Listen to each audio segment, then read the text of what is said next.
física, sustentando através de um perfeito equilíbrio mental. Vós sois deuses.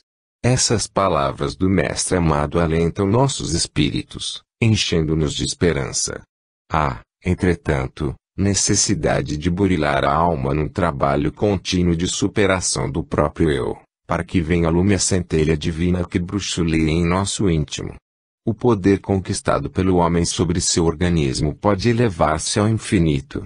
A criatura humana desenvolveu apenas uma pequena parcela de sua mente e muito lhe resta ainda a realizar nesse setor. O homem primitivo não tinha capacidade de expressar o pensamento através da escrita. Esse mecanismo constitui importante conquista para sua educação mental. Entretanto, até que o cérebro e toda a rede nervosa se articulassem com os músculos, numa sintonia capaz de movimentar rapidamente todo esse mecanismo, possibilitando a realização das obras-primas de literatura que nos enlevam o espírito, a humanidade levou centenas de anos. Através de uma progressão semelhante, imaginai o quanto podereis realizar, à medida que vossa mente se exercite no controle de todo o organismo.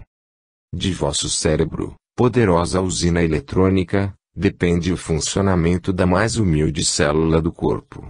Toma consciência deste fato e iniciai com firmeza o trabalho da realização. Bezerra de Menezes.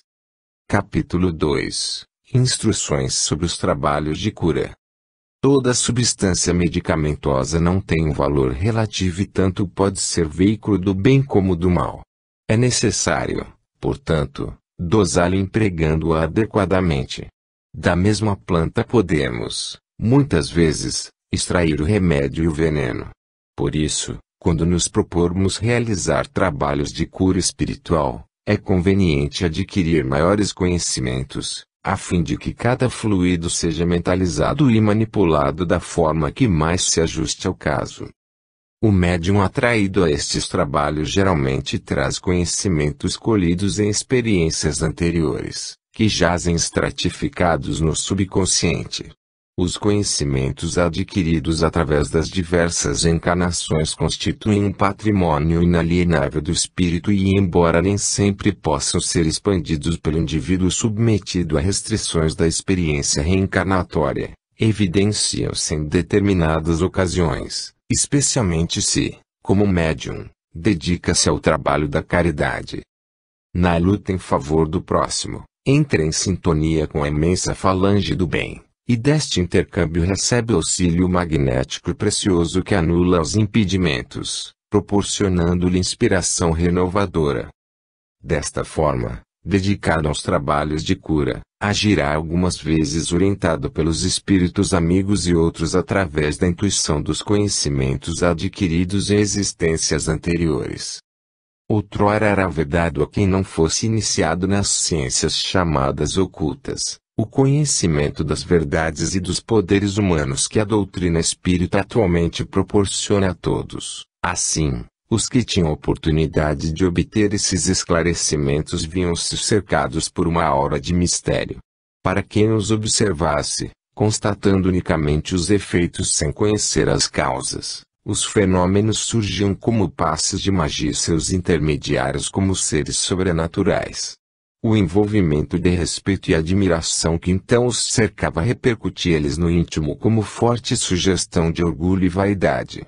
Na verdade, eram filhos de Deus como os demais e apenas tinham recebido o feliz ensejo de empregar suas vidas no estudo das leis sublimes delineadas por Deus para reger a vida no universo. O conhecimento dessas leis e a correlação de causas e efeitos entre os fenômenos naturais proporcionava-lhes um poder aparentemente sobrenatural. Embora vivessem procurando enriquecer-se de conhecimentos úteis, geralmente, após a morte do corpo físico, decepcionavam-se ao perceberem quanto tinham falhado, por aceitarem as sugestões de superioridade pelo simples fato de terem aberto os olhos para a beleza das leis tão singelas e perfeitas com que Deus encadeou toda a criação. Essas almas, todavia, encontram na oportunidade reencarnatória o meio de satisfazerem o desejo sincero de difundir os conhecimentos que lhe felicitam o espírito, despertando os que já se acham amadurecidos, para apreciar a beleza das leis divinas.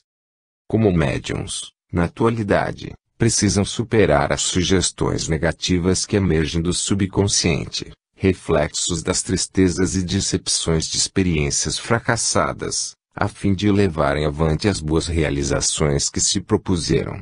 Aconselhamos a vigilância constante e higienização mental através de meditações e sugestões positivas, capazes de se sobreporem às impressões subconscientes bem como as que procedem da ignorância alheia.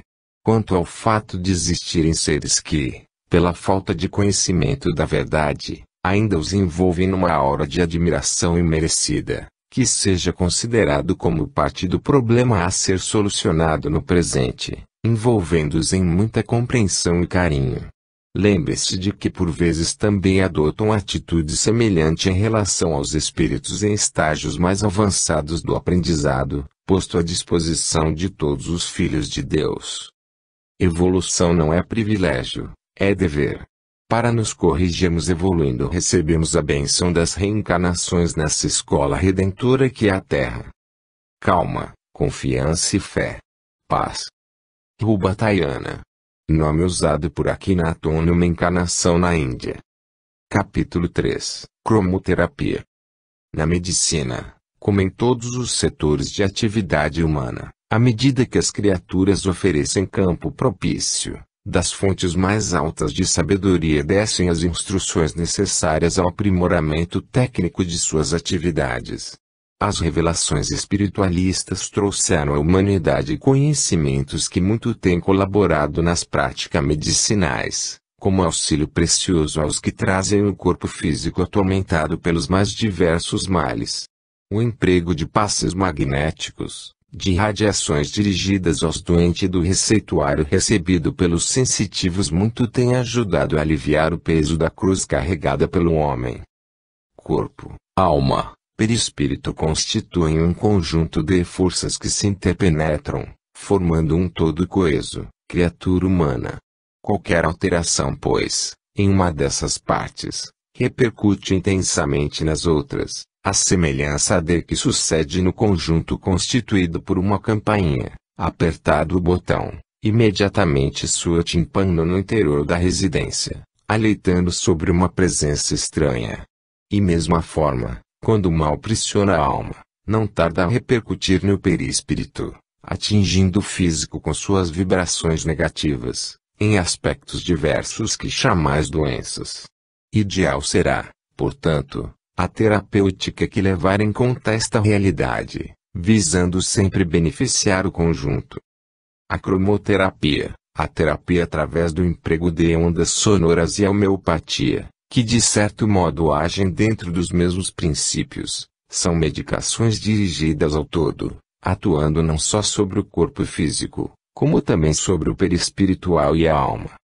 Assim como o corpo se alimenta pela ingestão de elementos materiais e pela respiração pulmonar e cutânea e a mente se engrandece, suprindo-se dos conhecimentos que adquire ao contato com novas ideias, o espírito, parte mais sutil e delicada do ser, alimenta-se de vibrações que a ele se incorporam, emanadas de cores e sons auridos nas manifestações artísticas, nas irradiações fraternas de amor, no sentimento da beleza despertada pela precisão das leis científicas ou ainda retempera-se pela sensação da alegria sentida ao contato com a natureza.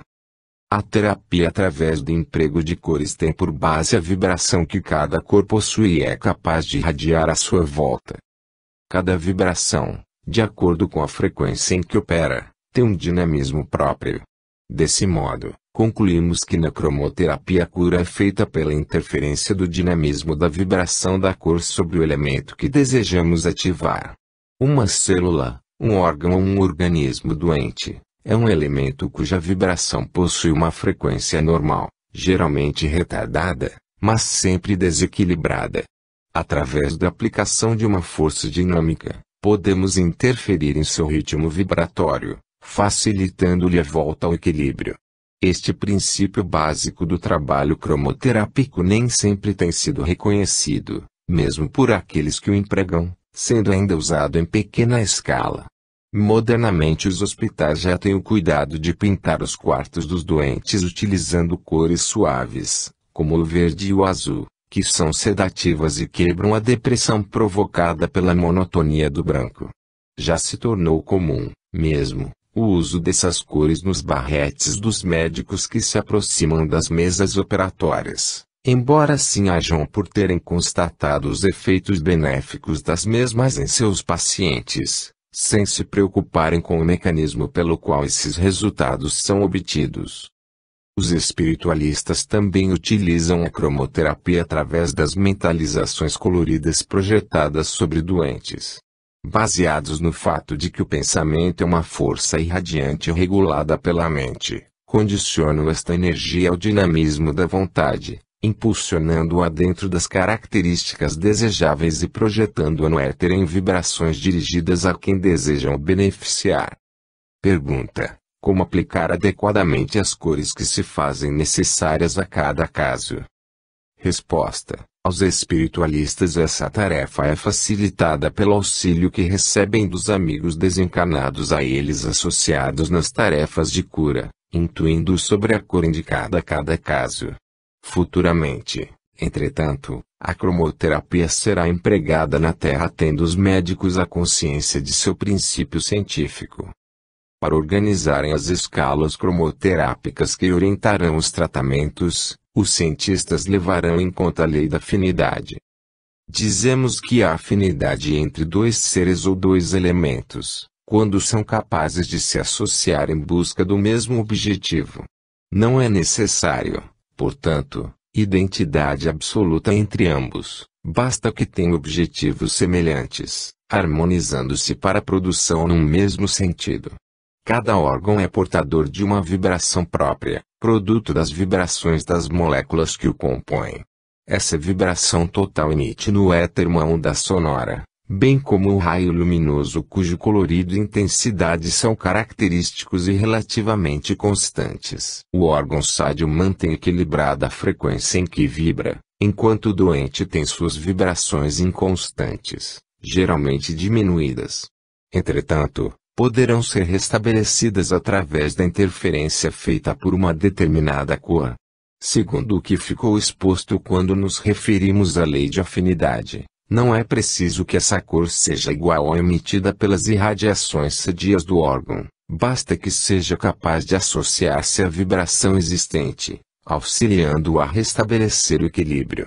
Neste caso, poderemos afirmar que a cor empregada tem afinidade com as vibrações do órgão. Essa terapêutica, para ser usada com precisão por vós encarnados, requer ainda muito estudo e aplicação. Numa síntese singela, entretanto, sugerimos que, depois de medir o comprimento das ondas vibratórias de cada região dos organismos sádios, estabeleçais escalas básicas que possam servir de termos de comparação, e após um estudo sobre o comprimento da onda de cada cor, podereis deduzir matematicamente as vibrações necessárias à interferência sobre os órgãos que não apresentarem as suas características vibratórias normais. Aos que se dispõem ao trabalho através da aplicação desses princípios, sem possuírem os recursos básicos no plano em que vivem, aconselhamos que observem com atenção as sugestões recebidas através da mediunidade, quer pela intuição quer pela evidência. Nos momentos dos passes e radiações poderão atentar para as cores que comumente aplicamos nesses trabalhos. Comparando anotações, estarão de posse de nova base de conhecimentos, originária do esforço próprio. Que procurem novos esclarecimentos com os irmãos desencarnados sempre prontos a ajudar na medida que encontrarem a receptividade proveniente da boa vontade. Paz e amor. Ramatiz. Capítulo 4. Terapia através do uso das ondas sonoras e homeopatia. A terapia através da emissão de vibrações sonoras efetua-se pelo mesmo processo da cromoterapia. Nesse caso, entretanto, não será energia liberada pelas cores que agirá na matéria cujas vibrações desejamos alterar e sim a força obtida pela vibração do som. Esse método de cura também já é usado por vós, embora de forma inconsciente. Muitas vezes, ao efetuar as irradiações para os necessitados ou ao ministrar os passes aos doentes, emitis sons que vibram no espaço em diversas frequências da escala sonora. De modo semelhante ao que ficou explicado na instrução referente à cromoterapia, a vibração do som atinge as células, os órgãos, os sistemas ou mesmo as criaturas que permanecem em desequilíbrio, modificando-lhes a frequência vibratória. O tratamento homeopático também tem por base esse princípio. As substâncias ingeridas são tratadas de forma a conter, em estado potencial, forças em determinadas frequências que reajustarão o equilíbrio do paciente, oferecendo-lhe às células o quantum de energia necessário para que atinjam a vibração normal. Pergunta: como são dinamizadas as substâncias para o uso homeopático? Resposta: pela modificação da frequência vibratória. Permanecem inalteráveis nos elementos que as compõem, entretanto, suas vibrações se modificam quando submetidas a determinadas circunstâncias. Essa reação pode ser provocada pela presença de uma substância estranha, pelo atrito, pelo calor, eletricidade, etc. Podemos chamar químicas as reações que provocam alterações moleculares, originando outras substâncias físicas as que determinam reações na frequência vibratória da molécula sem alterar-lhe a composição. Nem sempre são as reações físicas que nos proporcionam as substâncias dinamizadas na frequência desejada. Elas podem resultar também de reações químicas, isto é, serem compostas de duas ou mais substâncias que, quando combinadas, vibrem na forma desejada. Pergunta: encontramos no dicionário a seguinte definição para a homeopatia: sistema terapêutico que consiste no tratamento das doenças por meio de agentes que provocam uma afecção análoga a que se quer debelar. Homeopatia, palavra composta de homoios, semelhante, e patos, afecção. Gostaríamos de saber por que o semelhante cura o semelhante. Seria interessante obtermos uma explicação do processo de cura baseado no princípio similia similibus curantur, semelhantes curam-se com semelhantes, inteiramente oposto à medicina alopata que combate os contrários pelos contrários. Alopatia, afecção contrária.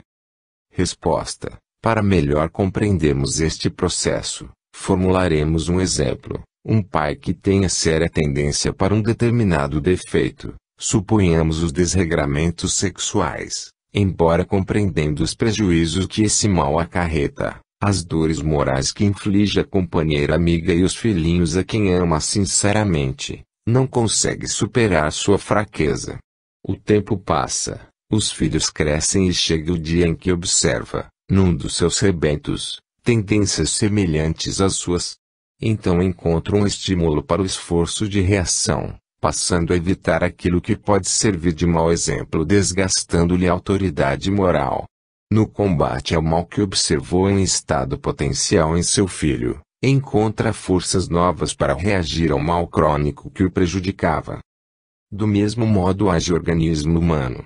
Atingido por um determinado mal, nem sempre encontra forças para combatê-lo e sucumbe ao quadro sintomatológico da doença. Entretanto, se sofrer a ação de um agente semelhante ao que o aflige, capaz de provocar-lhe uma afecção idêntica em outra escala potencial, inicia o esforço de reação que o tornará capaz de superar, inclusive, o outro mal maior. Pergunta: não haverá incoerência entre o que dissestes acima e a explicação anterior, de que o remédio homeopata cura oferecendo às células, com a sua interferência vibratória, o quantum de energia necessário para que atinjam o equilíbrio? Resposta: não, pois uma explicação completa a outra. O organismo que reage à ação de uma substância estranha, portadora de forças devidamente potencializadas, está realmente testemunhando que essas forças completam as suas energias, tornando-o capaz de iniciar o esforço de reação contra o mal que o atinge, isto é, levando às células, através da interferência vibratória, o quantum de energia necessário à recuperação do equilíbrio. Que o Senhor vos ilumine o espírito, alimentando-vos a vontade de servir com amor. Paz. Rubatalhana. Capítulo 5. Desmaterialização e materialização de fluidos através da interferência de ondas magnéticas pelos seres humanos. Os fluidos que compõem os diversos corpos existentes na natureza podem ser desmaterializados através da interferência de ondas magnéticas emitidas pelos seres humanos. Toda criatura é dotada de um magnetismo próprio que se apresenta estático ou dinâmico. O cérebro é capaz de concentrar esse magnetismo e emiti-lo em raios dinamizados que vibram na frequência mais indicada à aplicação a ser feita. Desmaterialização. Os raios magnéticos emitidos pelo cérebro humano, quando dirigidos a um determinado fluido, na dinamização adequada, atuam na frequência vibratória das moléculas que o compõem, causando a diminuição do comprimento de suas ondas e o aumento da frequência de suas vibrações. Esta atuação poderá modificar o estado físico do corpo, que de sólido passará a líquido ou gasoso. Neste último caso, apresentar-se-á desmaterializado aos olhos humanos. Materialização, de forma análoga, processar-se-á o fenômeno contrário. Mentalmente raios magnéticos poderão ser emitidos, dinamizados de forma a interferir na frequência vibratória, a fim de aumentar o comprimento da onda, tornando as vibrações mais lentas e provocando a condensação da energia que se apresentará num estado físico diferente. Para facilitar a compreensão podemos tomar como exemplo um fenômeno comum. Quando o fogo é aceso abaixo de uma vasilha contendo água, tudo se passa de modo semelhante. Raios caloríficos atuam, interferindo na frequência vibratória das moléculas da água.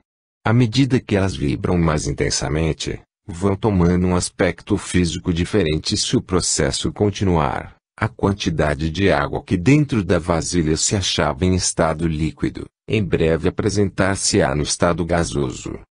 Para realizar o fenômeno inverso, basta armazenarmos o vapor da água num recipiente fechado. Conseguiremos sua volta ao estado líquido, interferindo no comprimento das ondas de suas vibrações no sentido de aumentá-las. Isso provocará a condensação do fluido, que voltará ao estado líquido e se essa interferência continuar, tomará o mesmo aspecto sólido. Pergunta: para sabermos dinamizar devidamente, seria necessário que tivéssemos consciência do comprimento da onda das vibrações de cada fluido existente, nos seus diversos estados e formas.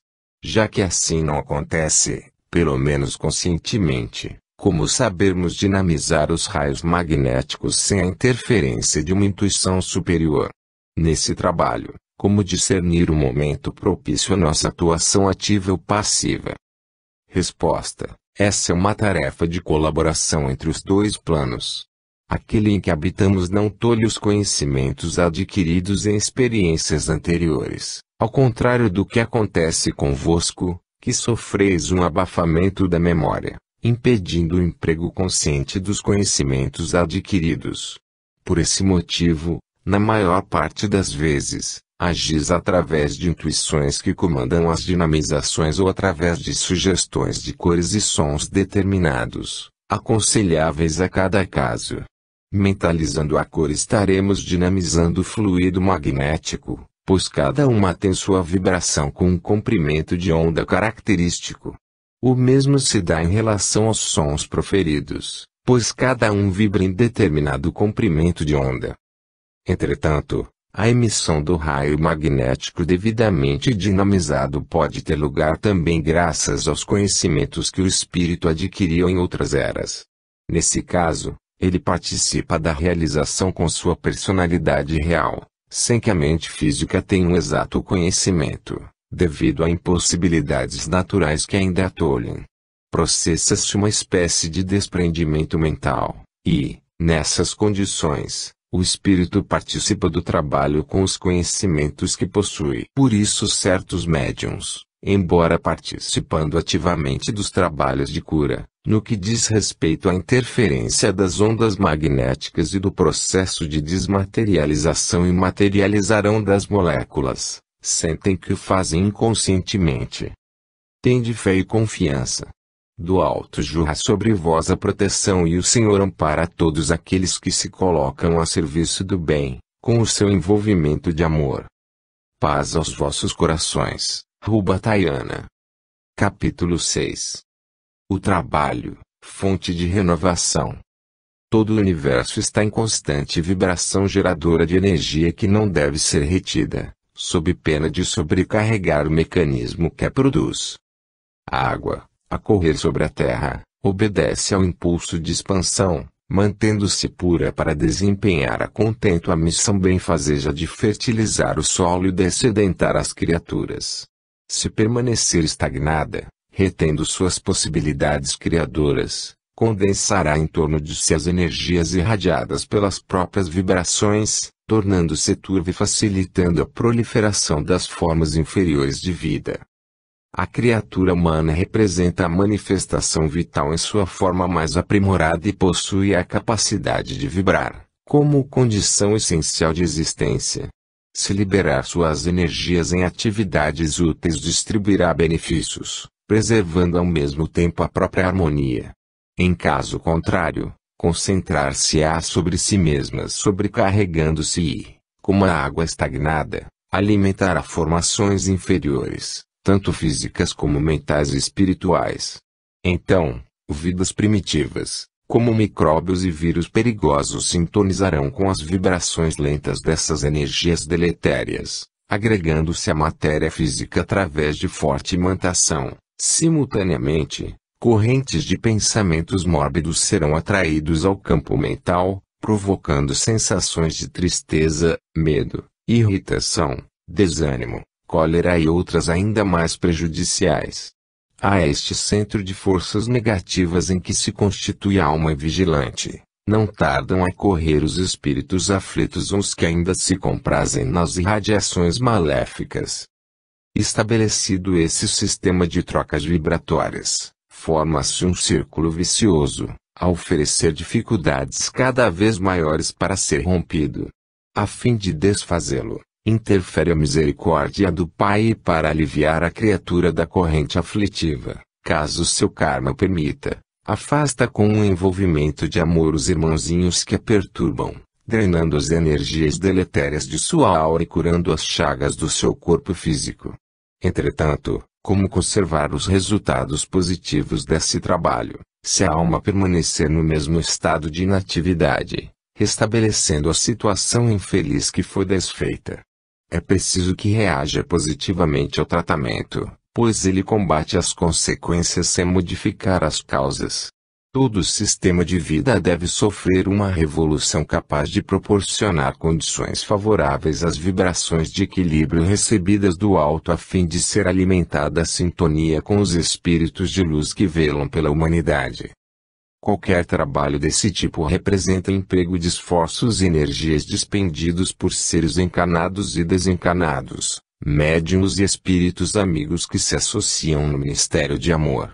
O ser incapaz de conservar os benefícios recebidos, agrava sua situação, por desperdiçar forças sagradas que lhe foram emprestadas e das quais prestará contas à vida.